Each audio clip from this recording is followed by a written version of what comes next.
આજના આ વિજય વિશ્વાસ સભામાં ઉપસ્થિત સૌ ગામો ગામથી આવેલા આગેવાનો, પાછળવાળા બોલવાનું બંધ કરે તો હું અહીં બોલું, બરાબર? નહીં તો હું થોડો અનુશાસનનો માણસ છું, આપ સૌ સમજો છો. સેવાદળનો અધ્યક્ષ છું અને સેવાદળ અનુશાસનની જે છે હંમેશા ધુરા સંભાળતું હોય. આજની આ બેઠકમાં આપણે ફોર્મ ભરવાની જે પ્રક્રિયા છે એની સભામાં ઉપસ્થિત આપણા લોકલાડીલા ઉમેદવાર પ્રભાબેન, આપણા અહીંયા આમ આદમી પાર્ટીના આગેવાનશ્રીઓ ભાઈ નરેશભાઈ, ભાઈ રાકેશભાઈ, ભાઈ અમારા કોંગ્રેસના જિલ્લાના પ્રમુખ હર્ષદભાઈ,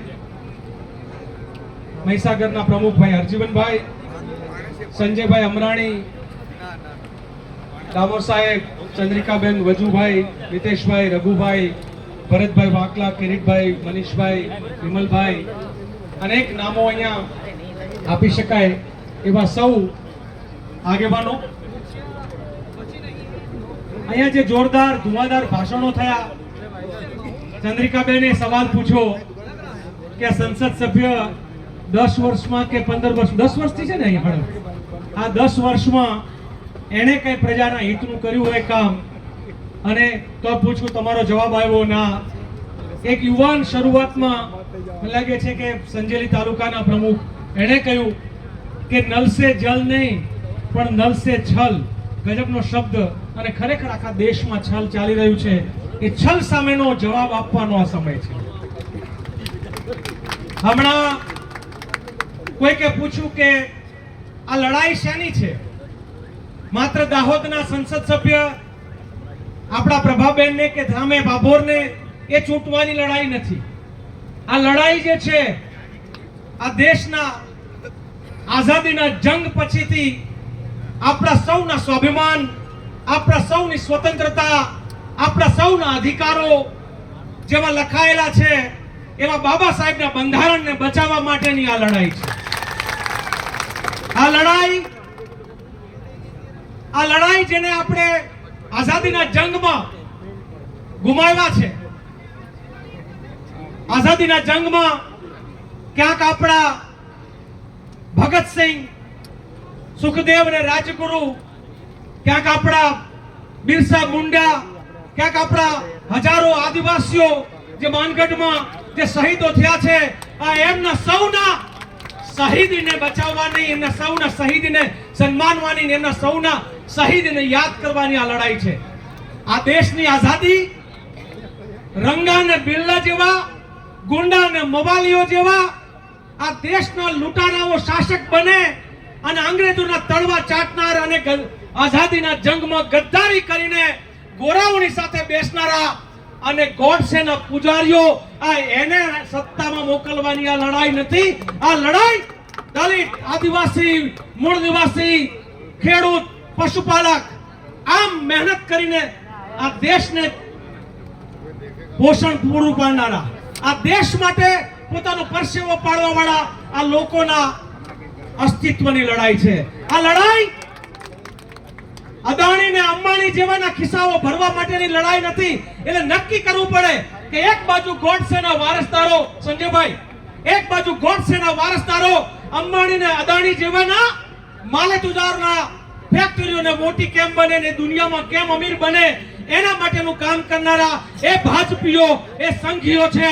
જ્યારે બીજી બાજુ રાહુલ ગાંધી અને આપણા કોંગ્રેસના પ્રમુખ મલ્લિકાર્જુન ખરગે કે જે એક સામાન્ય દલિતનો દીકરો જન્મ બાળપણમાં મા બાપ મરી ગયા હોય એવો તાલુકાના પ્રમુખથી લઈને દિલ્હીની ગાદીએ કોંગ્રેસનો પ્રમુખ બને એવા એક દલિતના દીકરા કે જે દલિતોની ચિંતા કરે એવા પક્ષના કાર્યકર્તાઓ, એક એવા પક્ષના કાર્યકર્તા, બે મુખ્યમંત્રીઓ જેલમાં છે. આપ જાણો છો ને?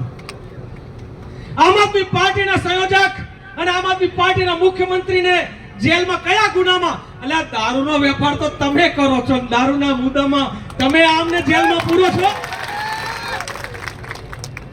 એક બાજુ પેલા આદિવાસીનો દીકરો જે ઝારખંડનો મુખ્યમંત્રી હોય એ મુખ્યમંત્રીની ખુરશી પર ઉતારીને જેલમાં પૂરે, અને મુખ્યમંત્રી આજે એની પત્ની આખા ભારતમાં જઈને ફરીને એમ કે છે ગુનો તો બતાવો. ગુનો માત્ર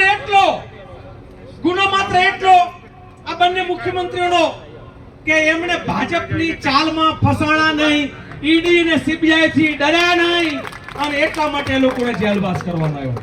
જુઓ તો ખરા, અહીંયા કોઈ એક દેવગઢ બારિયામાં મંત્રી છે, એમને મને પૂછ્યું કે કોણ છે ત્યાંના અત્યારે મંત્રી છે કે નહીં ખબર નથી, છે મંત્રીમાં. મેં કીધું જેના રસ્તા ઉબળ ખાબળ એનું નામ બચવું ખાબળ. આખી પ્રજાને ઉબળ ખાબળમાં રાખવાની, પોતે મારે તુજાર બનવાના.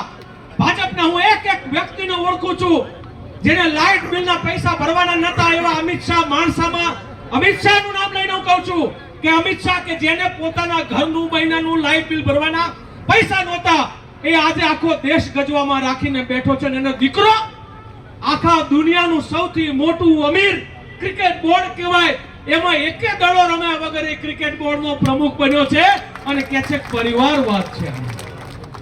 આની સામેની આ લડાઈ છે. શેની લડાઈ છે?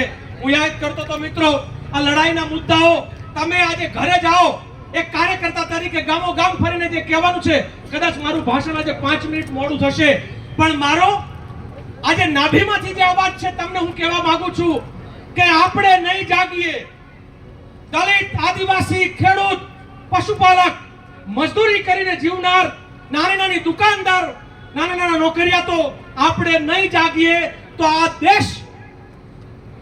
દેશ છે અમીરોનો અને માત્ર મજૂરી કરનાર મજૂરોનો દેશ બની જશે. એટલે આપણે મજૂરો બનશું, પેલા લોકો રાજ કરશે. આપણે મજૂર બનશું, પેલા લોકો